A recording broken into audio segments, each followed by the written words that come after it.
One of the primary reasons why I am endorsing Donald Trump is because I believe he is the best man to fix our broken economy. What we need right now is a businessman as a president. We don't need another politician. We don't need people who will... I screwed up. We don't need people who are going to pander to ethnicity or pander to religion or pander to gender. We need real solutions for real problems. And my friends, we have critical problems facing our economy, facing the security of our nation.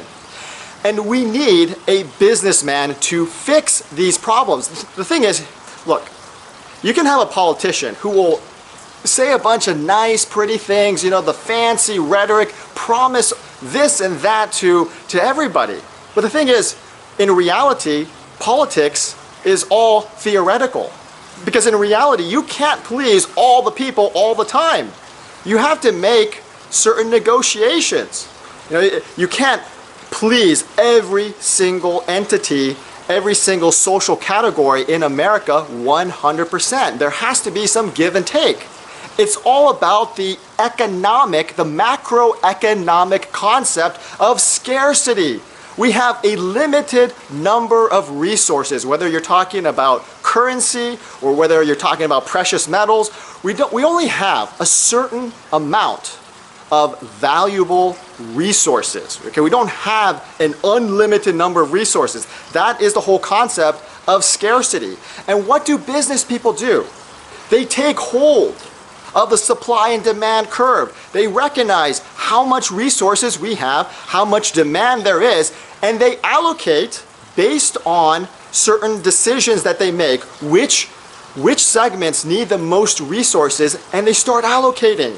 Because again, we have scarcity. We have limited resources. Now, a politician can never understand that, because again, a politician is always making empty promises to every single person to win their votes. But they're operating on a very, very theoretical assumption of no scarcity. But let me ask you this. What kind of world, what kind of paradigm exists on this planet Earth where there is no scarcity? Give me a country where there's no scarcity. You can't find any. Because in life is about scarcity. When there's something of demand, that resource is going to be scarce. It's not like sand in the desert. There's going to be just trillions, gazillions of grains of sand in the desert. But you know, guess what? Nobody wants more sand in the desert. It's not something that is demanded. It's not something that is desirable. But water in the desert, you can bet that is a scarce resource. Well, because we have, in reality, scarcity, we have to make hard decisions. And a lot of the criticisms that Trump has been absorbing is the fact that people want to live in this theoretical world where there's no such thing as scarcity. But my friends, that is a fantasy.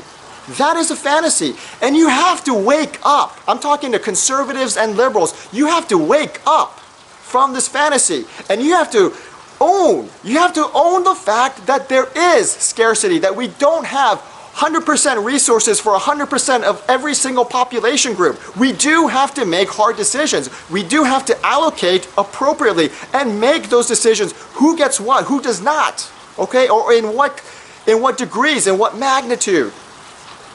Well, just the fact that you don't like hard decisions doesn't mean that those hard decisions don't have to be made. We have to make it. And unfortunately, those decisions, at some point or another, they will be made.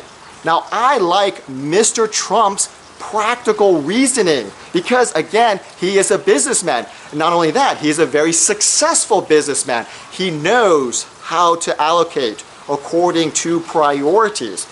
Ms. Clinton, on the other hand, she has no idea. She's a liberal. She's in that fantasy world of no scarcity and giving empty promises. But I'm telling you, that type of world simply does not exist.